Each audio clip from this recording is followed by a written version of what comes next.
Hello, this is Future Food Forever, and we're just going to look at the last assignment. This is just after I got an email from a student who was a little bit concerned about getting it all in on time. Look, I've reviewed the concern, and I think if you do push yourself, and you really push as hard as you can, I'm going to extend it to Wednesday. Just because I understand this is pushing a few of you out of your comfort zone, which is good. This is exactly what you want to feel. You want to feel like it's an impossible task that you can't get done and that it's really, really difficult, but because it's only 9 weeks left, that you're going to push it as hard as you can, and you're really going to just develop yourself, develop your skill sets beyond what you thought was possible previously. So that's exactly what I'm chasing. And it feels like we're in that sweet spot where it's really, really difficult, but by the end of it, you'll be like, oh, that was nothing. And that's what we're chasing. So just following up the lesson that I gave on Wednesday, what we're chasing is 3 panels. So first panel is ideation. So something like this. This is a really good example of it. A series of quick and slick sketches, as I like to call them.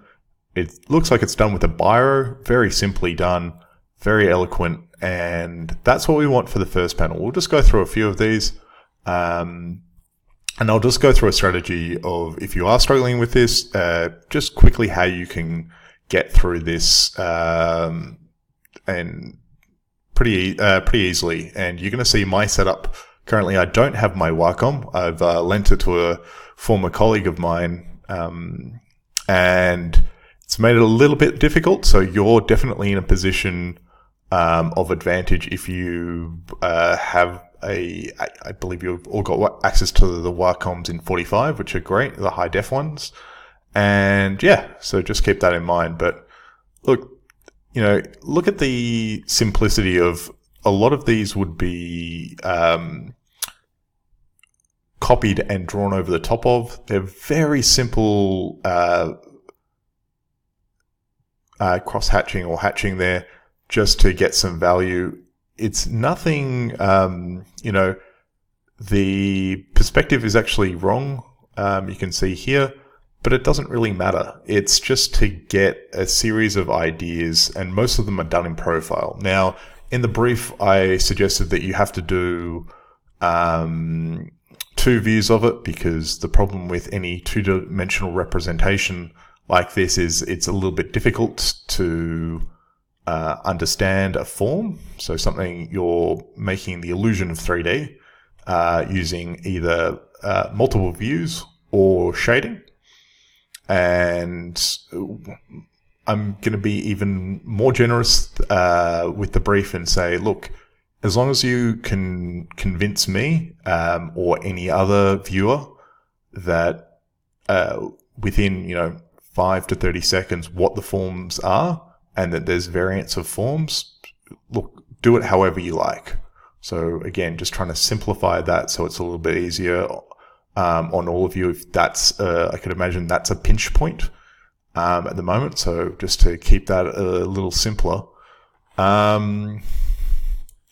Just some stuff that with this. So you can see here, unfortunately, it's going to go over the top. All right. Well, actually, we'll just have a look at a few more. Yeah, this is pretty good. I don't particularly like the designs of them. I think they're a bit whimsical here, but they're really well displayed. Another thing I don't particularly like is that there's the critique of this would be is that the aesthetics are like, this is very odd. There's no consistency in any of the aesthetic. Whereas something like this, I can kind of see some sort of logic. You've got hollow section, 2 with hollow sections, and there's something that binds them all together, which is good. which is basically what you want to see. You want to see some sort of logical progression and, a few out there ideas and kind of work them to something that there's some sort of DNA or visual language which is consistent. And I think, if you can kind of do that, not only is it more satisfying for the viewer, but more so than that, it's easier on yourself. So if this is a particular point with ideation that you're really struggling with, that, you're desperate to find all these different ideas, a lot of the time you can just take one idea and just tweak it in various ways. So these two here, slight different variations on the form of the hollow section there. And you can kind of just make it, again, easier on yourself. And you go, oh, okay, so that, to me, the one on the left reads better than the one on the right. The one on the right you're not exactly sure what that's for. It kind of looks almost like a bottle opener of some sort, more so than it does look like a hammer, whereas the one on the left still has the aesthetics of a hammer that, reads like a hammer. And again, it's just those visual qualities visual cues that you're looking at. Here's a really good example. On the left, we've got a spoon. In the center, we've got some sort of fork type arrangement, and it's exactly the same form. It's just an extension of the cut into the center of it, and there's some sort of logical. There's some sort of logic to it, and I guess think about how to create that sort of visual consistency. Car designers call it DNA. Other professions call it a language. It's just some sort of logic that binds things together. So, just looking on Pinterest, because this is really good way to see what the rest of the world is doing. I looked back at some of my older sketches, which were, they were pretty good, but I think just on renderings, but the style from 10 years ago, keep in mind, we didn't really have computer rendering, so they don't quite aesthetically work as well. So I created some of my own, just in this like simplified style here. You can see two versions. So like the simplest version would be this. Now keep in mind, I don't have the latest and greatest software. I think this is 2012. So, whatever you guys have is going to be a lot better. And also you've got access to the Wirecoms. But, my process, just to explain this, is come up with a shape. So just a 2-dimensional shape, start breaking it up, and then just add some value just in a crosshatch there. It's nice. It's clean. Could probably, I won't do it. Have a better line there, grounding line there. But you can see here, it's just breaking up the form, and you can pump out these relatively fast. Again, the idea of the ideation is that, they're quick and slick. You don't have to be as clean as this. I think it's a little too clean. And then, if you can pump these out, you can start to resolve, what are the topologies you want to use, and take it from there and add a little bit more definition. Another way of doing it, this one's probably a little bit more contemporary, just adding some contour lines. Now, when you've got an orthogonal like this, you're technically breaking the rules by making contour lines like this. It's not exactly how it works, but, you designers, you can kind of, massage the rules a little bit. And I feel like this reads pretty well. You can kind of get the idea. It's almost like a shampoo bottle type thing. Just adding some sculpt sections there. And it's, breaking up the contour lines. You can get an understanding of the form via, it's a 2D medium, but you can kind of imagine it. Just got the shadows there, and so it's just popping out a little bit. And again, I think if you added a few more details to this, like maybe something like some sort of little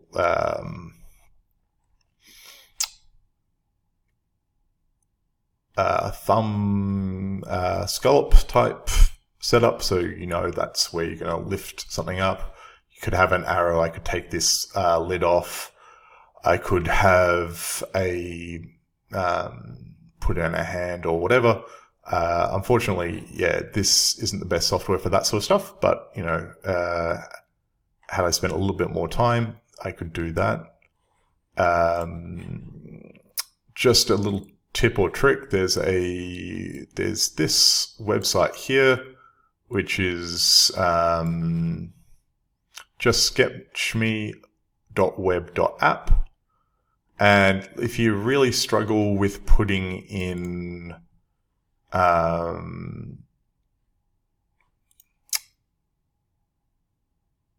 if you really struggle with human forms and putting them in just for reference, this is not bad. There's probably better ones out on the market. I just found this as just a quick stopgap, but yeah, you can pose and manipulate if you need to and take screenshots and whatever, so it's not too bad. It's not the best UX wise, but it does the job. And then I think you can manipulate joints, scale character, remove character, outline effect, just lighting. You can take a screenshot pretty easily. I think you can get rid of the ball somehow. I'm not exactly sure. I was playing with it before. There are other programs which are free, like Daz 3D, and there's a couple other ones, especially Android and iOS applications that do very, very similar things. But yeah, if you want to use this just to as a scale or reference, you know, feel free. Use what you have at your disposal. Just gonna jump across to Philip Cheda. I believe that's how you pronounce his name. I could be completely wrong.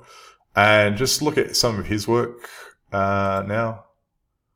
I mean, yeah, this is... I'm not going to give you a rendering lesson. I assume that you've already done that in first or second year. That would be my expectation. But this guy's really great in the sense that he kind of...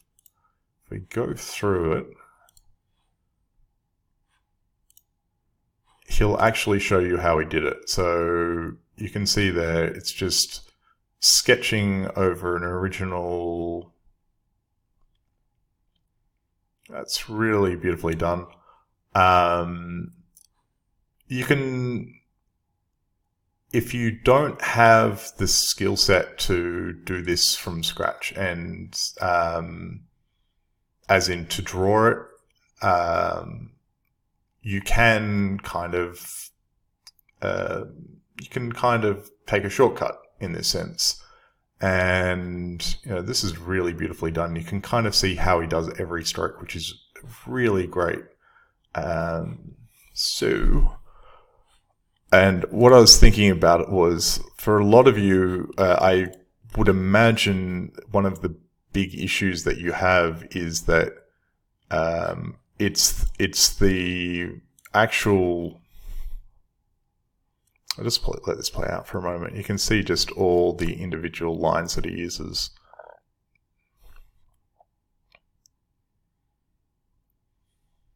Now, I believe he uses Sketchbook Pro, which is available on the computers. But what I really just want to point out here is just how we define surfaces. Many of you can render in quite nicely, but you're just not defining the surfaces, getting the edges and whatnot. Well, what it also is really, really good at is page layout. And, you know, such a simple display, you know, it's a secateurs that are open or closed, and, you know, manages, you know, you've got this line which indicates movement. And yeah, it's really simple how he just ties them together. 3 words, locking, runner, and hanger. I mean, that's all you need. If you see that within 5 seconds or less, you know exactly what it is. And that's, you don't need to explain it. And that's, the essence of good design. I think one of my mentors back in the day, Kel Grant, said, look, if you have to explain it, then you probably don't have a solid design. So that's something to think about. I know narrative is a big part of this course, but narrative should at best supplement. It should be added onto the design. The design itself should speak for itself, in my humble opinion. So following on with this, something that I thought of was, from what I understand, everyone's got a bit of understanding of Fusion 360. So I thought I'd fire that back up. And, going off the basis of what I did before, I developed this, which is just a really simple bottle. And like that. And I was like, oh, maybe we could turn this into some sort of vessel for whatever purpose. And that's quite, I think, quite stunning. Just the contours of it just makes it a little bit more interesting. I could imagine if that was like a rose gold and a black there, that could be quite beautiful. But the point that I'm kind of bringing out with this is a really hacky sort of model here. It took me all of about 10 minutes to make. It's, I'm sure for 90% of you could whip this up faster than me. It's nothing spectacular at all, but it just features, some nice fillets and that sort of thing, and just breaks up the surfaces. So I took this and, again, just looking at Cheetah's work, just grabbed that as a screenshot. Like, it didn't even render it. And you can see there, just chucked it on there and just sketched over the top of it. Which, I mean, especially if you've got complex curves, and I'd imagine you have more complex ones than I do, it just means you've just got a bit more confidence. I probably could fix up around there a little bit more. But, you can see that it's just really simple, and then I could go to town and render that. But, you don't, the idea is sketching is, like any skill set. The more hours you put into it, the better you get, the faster you get. And ideally, the first render you do, will take you maybe an hour, and then, like whenever you're doing a single image, you the first time you do it, as dusting off the cobwebs, as I was saying before, it's going to take you a lot longer. And as you get back into the swing of things, you're going to gain confidence, and it's just not going to be as difficult. And, everything in life, practice makes perfect. And that's why we've been getting you to do this for the past 3 weeks, just to develop your skills up to a level, and just, that you can achieve some really amazing things like this. And again, what I love about this work here is, it's 4 different power tools, but there's a visual consistency. There's a language that, that you can kind of appreciate, that it's part of a group, and there's a logic to it. So, if you're developing something, keep in mind that you kind of want to just pick a particular style and then work on that style and make it your own. Here's some higher end rendering. Now, look, if you really wanted to be cheeky, you could probably render something out in, say, Fusion 360 or whatever 3D program you choose, and then kind of blur it a bit, and then, add some extra lines like this, which is always nice. And because if the lighting's already taken care of for you, you can kind of just blur it and then just sharpen up and put some little highlights there and there, and but again, probably don't have time to get into the whole rendering thing right now. I think when we do the ZBrush stuff, we'll look into that.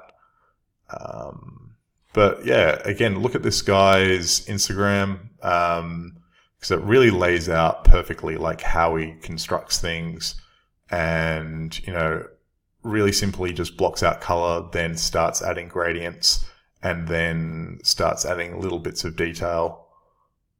Valve, refill, that they're twist openings. It's great. It's really, this guy's a lot better than I am. I'm not going to pretend for a moment that, he's probably the best for product design in the world that I've seen. And hence why I'm showing you, because, you want to aim to be the best and aim to get up to that level.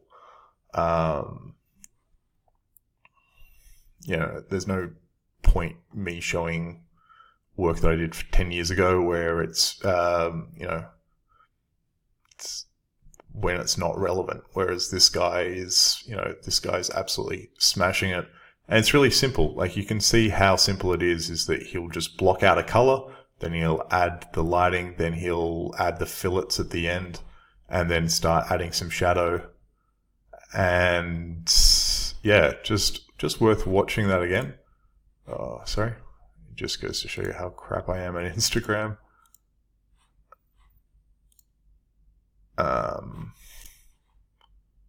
Really, really simple. Just, center line, then adding the ellipses in perspective, and yeah, blocking out color, solid color, then adds gradients. But yeah, look at that, like the radius in there just rounds it off really, really nicely. Just absolutely spectacular. And yeah, again, all done with the equipment that you have access to in 45. Yeah, just... So yeah, basically does the first ghosting, just laying it out, and then traces over the top of that. So for your final 2 pages, for your final page, which will be something like this, that's a really good way of doing it. Again, if you want to kind of quickly mock it up in something like Fusion 360 or whatever, software of your choice, and use that as an underlay, that works out as well. And it's just whatever is the most effective for you. But yeah, it's really, really impressive work.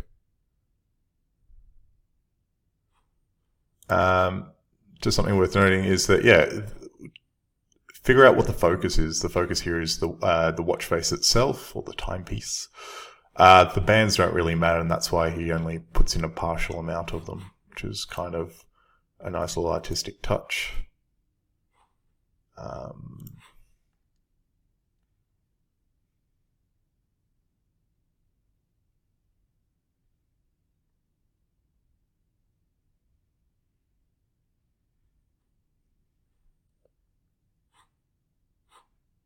What I really like about a lot of his sketches is that, again, he's got a consistency, and there's not that much difference. He just is between all of the sets, but he's got a consistent visual language.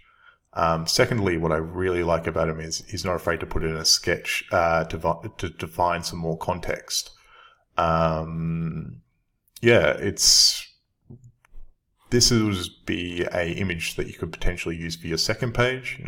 You're showing a variety of options. You're working on specific features.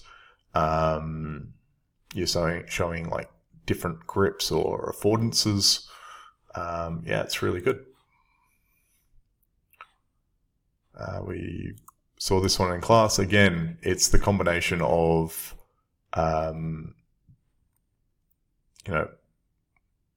almost partially rendered images here. Some orthogonal, some in perspective, and then some with just a little bit of value, and some with just some contour lines to represent form. But, you know, everything on this page is giving you a unique perspective of the product and, you know, or potential features, especially for, you know, the drinking cap or drinking solution here, or hook solution, and he's managed to fit them all together. So yeah, really great work again.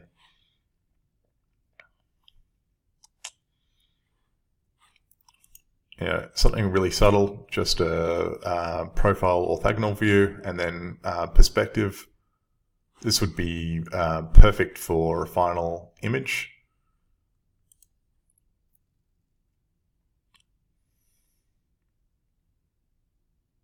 And, you know, you're going to have food or drink in there, so how you want to represent that is really up to you.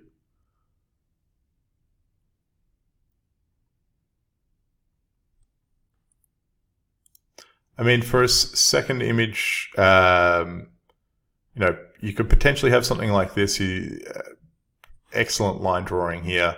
I would prefer that there was some sort of value in there, so some sort of shadow or highlight, just to give us a better sense of form, because, you know, as interesting as the multicolored pencil or gradient that's used here, it's just not, you know, outside of that USB-C connector there, it really doesn't speak to me the differences between the forms. They don't really, you know, this form here should be popping out, and just doesn't read as well as the others.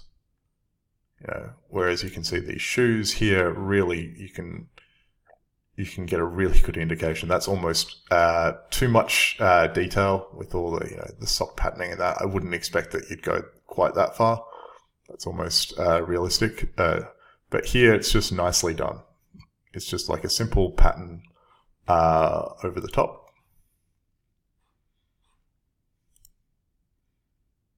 Yeah, it's just the contour. Not only do you have the contour lines running through there, but you've just got, you know, breakup of services, and you can get an appreciation for the form. So yeah, we'll just look at some others as well. Yeah, this is a little bit too realistic. This is I do like the hatching here. Really nice. You know, probably not that quick to do this because there's quite a lot of detail in there, but I just like the fact that with a single pen, you can really get some good shadowing and really good appreciation for form. You know, for the student that I lent my drawing curve to, I did so on the basis that they were going all out on Copics. They didn't want to use a computer, so I thought to make their life a little bit easier,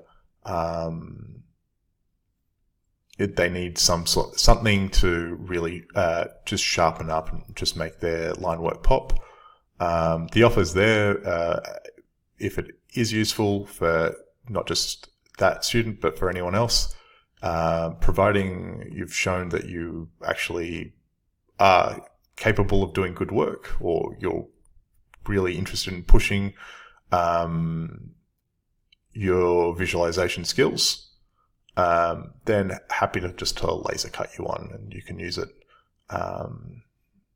yeah, as a gift from me, just to push your work, you know, just to push your work, basically, just to get it to that next level. You've got to keep in mind, when you leave university, you're going to be competing with professionals like this, and you've really got to sell yourself. And, you know, great sketching is one of those skill sets that all employers enjoy. Old school. This is more like the old school Copic renderings that we used to do back in the day. Yeah, nothing wrong with this. This is nice. This is quick and slick sort of stuff. If you want to, if you're doing Copics, this is what I'm looking at seeing. And again, this is really nice here as well. It's just really, really loose. Even keeps the ghost assembly part of it. You know, if you have this for your first ideation page, I've got no problems with that.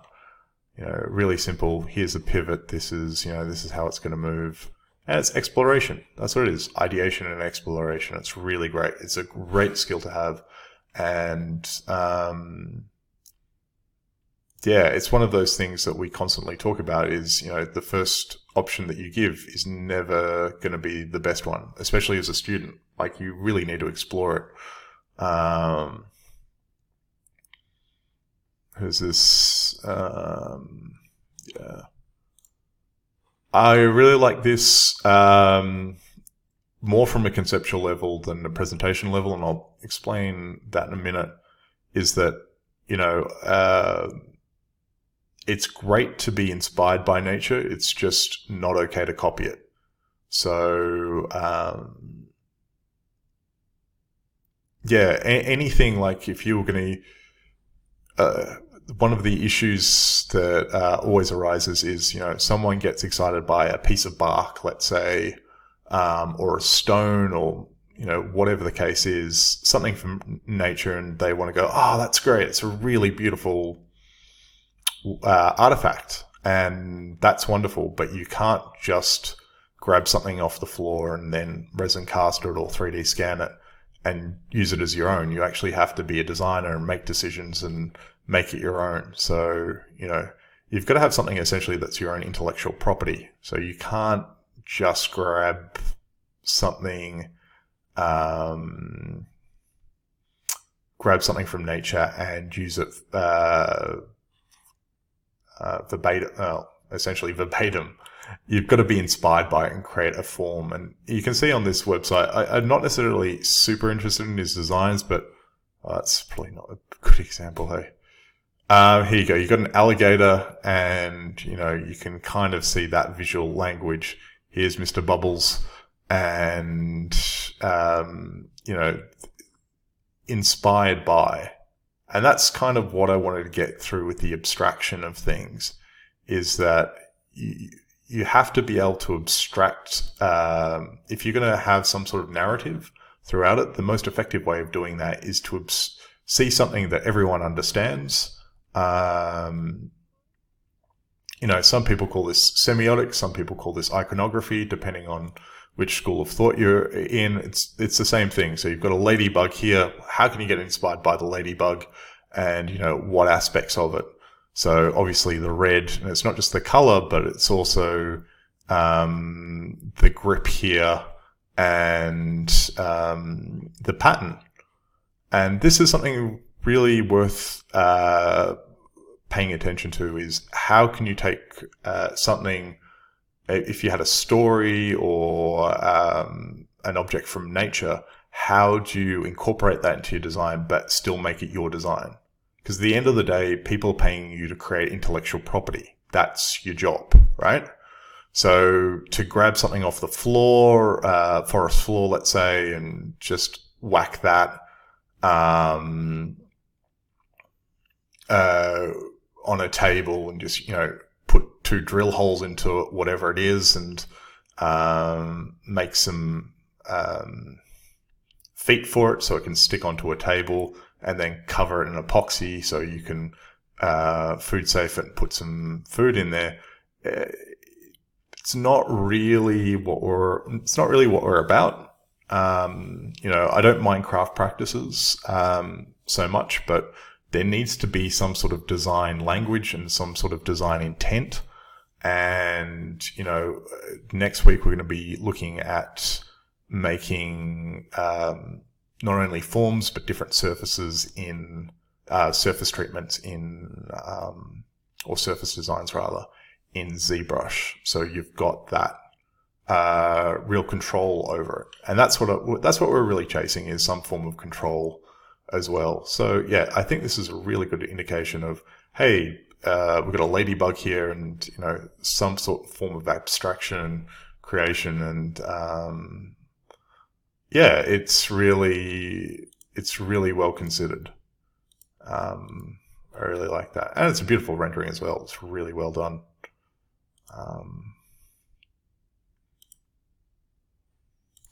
What else is there? Joey Zeldin, really good book called Touchy Feely. That, yeah, if you can get access to that, I'm not sure if it's. I'm not very good at the old Instagram, clearly. Basically, see more. It's always good. Shows how people interact with objects.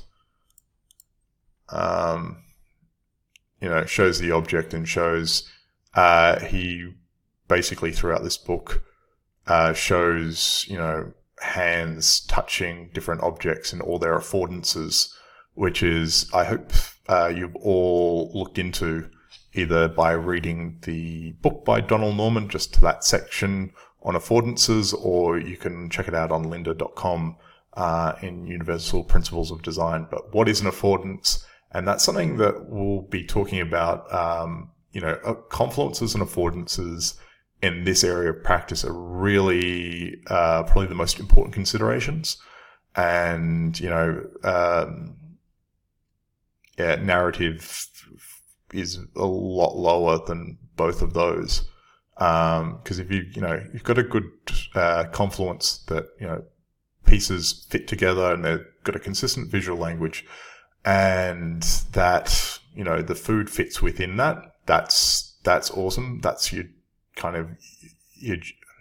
scope as a designer. That's your, main priorities, but also how people interact with that. So, here you've got people, someone putting on lipstick and someone bringing up something to their face, either they sneezing or I don't know what they're doing exactly, but how the person, whether it's their hands or their teeth or their lips, how they can interact with objects. And I think that's really, really critical, that people don't need to be told how to interact with an object. They just instinctively go for it. That's what an affordance is.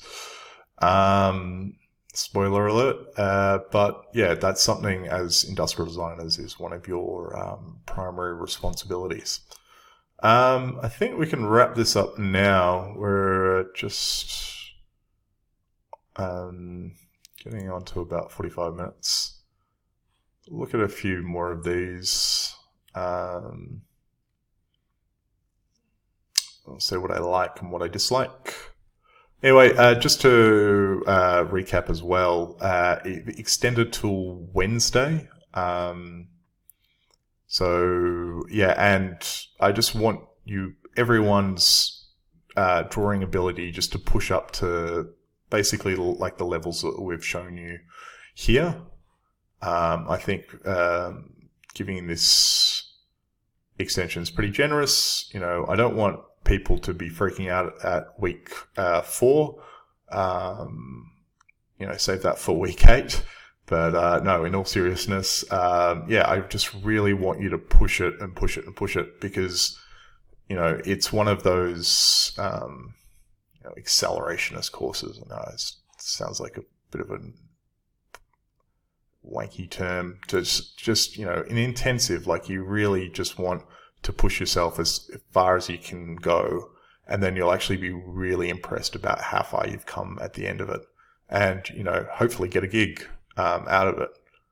I really like this. Again, one other huge suggestion before I forget is, all of these look really impressive as thumbnails, but the reality of this is that they were done quite large. So, even for something like this,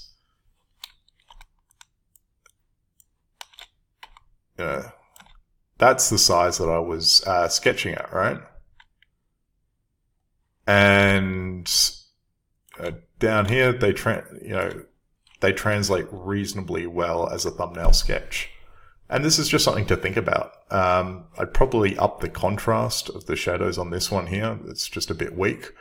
But if you're presenting objects at 1.5 meters away, just think about how they're going to present.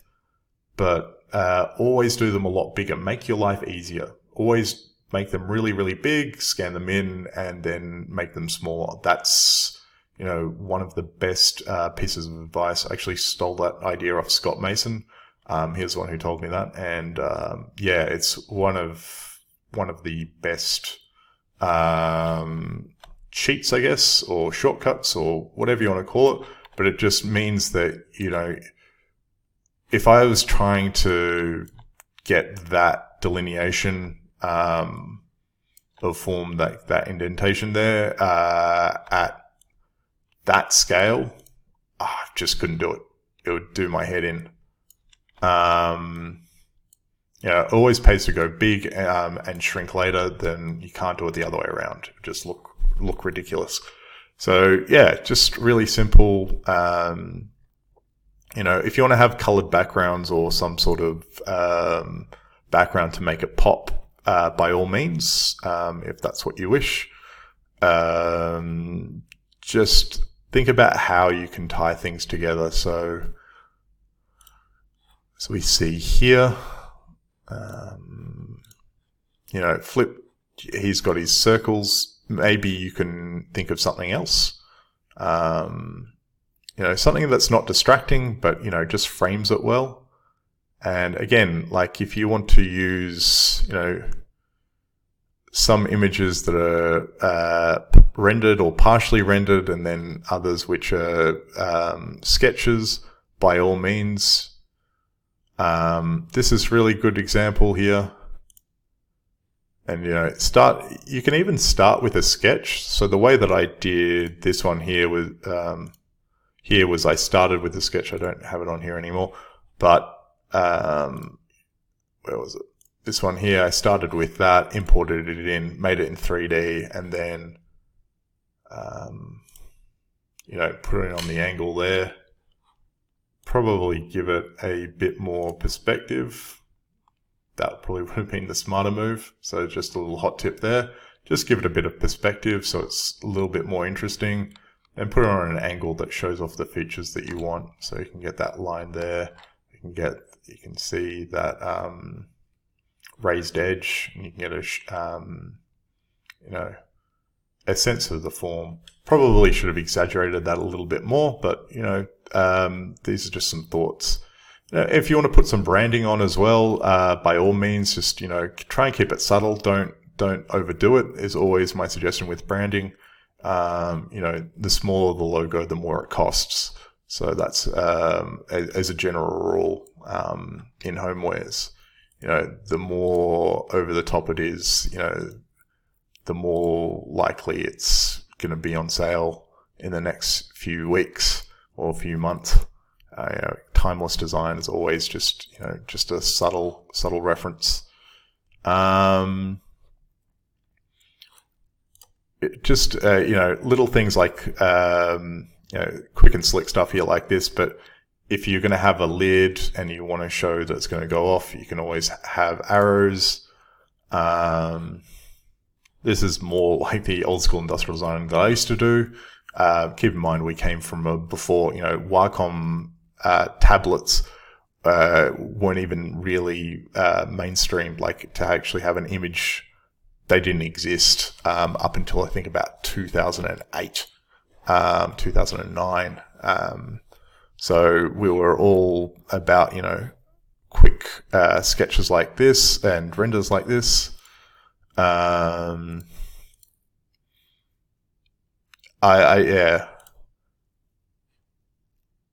Really, really, really simple things like this. Again, for your quick and slick section, just for your ideation, more than acceptable.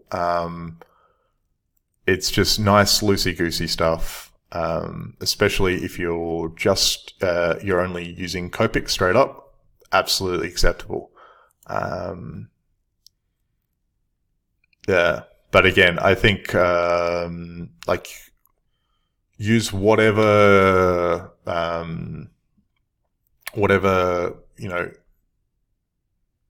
as always, pick one. Like you're either going to go Copics or you're going to go Here's a really good one here. It's like all the different form studies, and you can quite, different. They're all amorphous type shapes, but they're really, really interesting. And he's just blocked it off there. It's a bit old school doing it that way, I think. I much prefer flip stuff there. Oh, it's got the circle, I guess. But just biro. Really, really simple. Anyway, pick a... Yeah, I don't think this... Yeah, this one's interesting because he's got this soft sort of airbrushing, and then he's got the hatching as well. You can, this is acceptable, I guess. It's got the... it's kind of a halfway house between something like that and something that we saw before. Like, I think this is more successful just as a simple, just keep the cross hatching. Maybe you don't need the airbrushing as well. I think this one here reads a bit better personally, but it's a really impressive, just splitting hairs here, and it's really great to check out what the best people do. This again, a little bit more of an old school sort of Copic style. This one's a little bit too artsy. I just thought I'd show this one here because it's got the core concept of taking a natural object, abstracting it, and having that reflect in your design in an abstract form. And I think that's super critical. And I'll be hammering that home.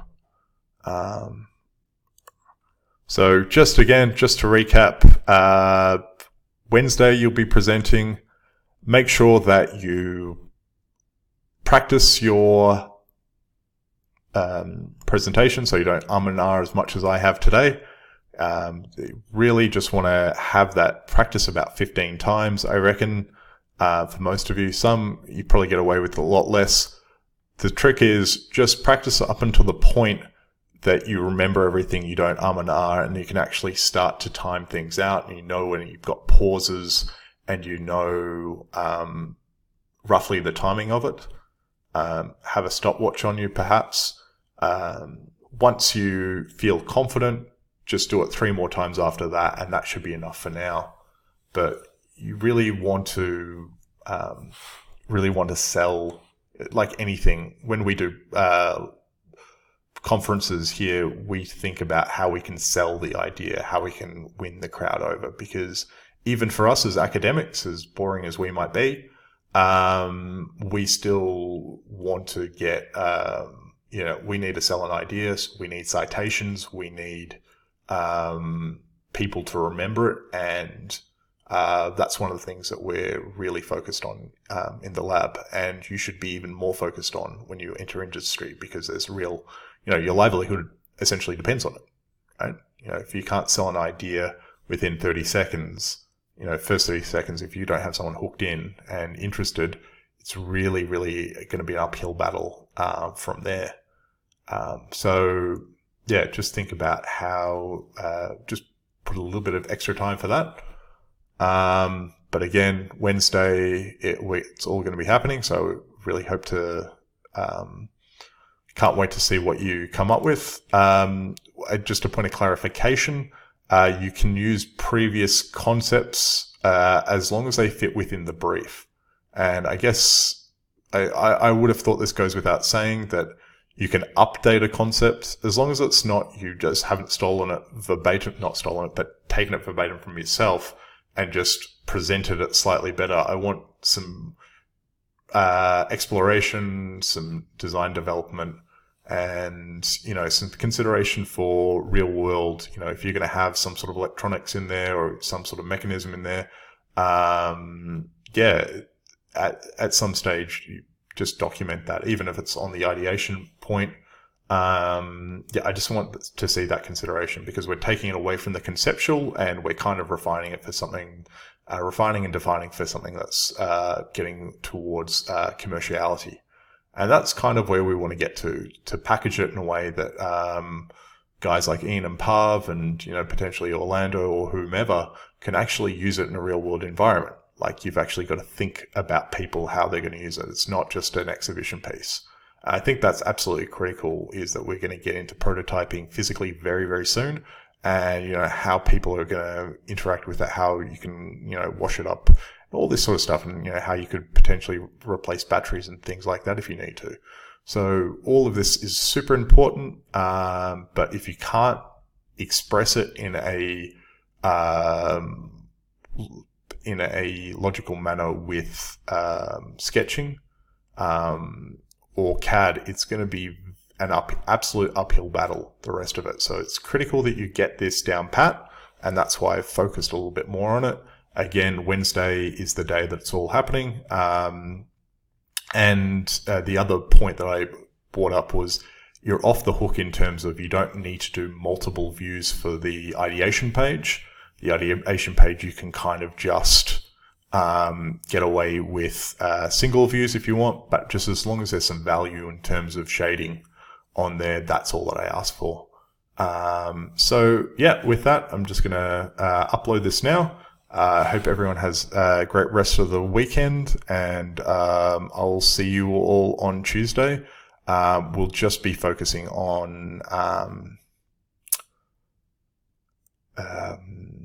ZBrush at that stage. So just how to model these. ZBrush is a lot easier than Fusion, in my humble opinion, but just because I think most of you have learned Fusion, I didn't want to kind of upset the apple cart, because I know you're all working very hard at the moment. So just thought I'd show an example of how to do that pretty simply. You know, sketching over the top of a existing CAD model. Is there anything else? I've just got going through over my notes. Something else to consider, I guess, another thought is line weights as well. You know, the line weights here, you can kind of fade in and fade out. And I guess on computer, doing it digitally, you can kind of do that after the fact. But yeah, especially with contour lines, just make sure that they're nice and light.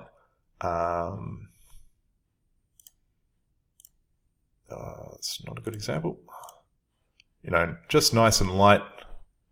And, you know, outlines tend to be a lot darker, a lot better defined. You've got a grounding line that helps out there too. That's going to be very well defined. And then, yeah, just think about your fall-offs of shadow and that sort of thing, and how you want to manage that. But just all these little 1%ers that count. And yeah, I'm really, really looking forward to seeing all your work on Wednesday, but having a really productive lesson on Tuesday. So yeah, best of luck, and I'll see you then.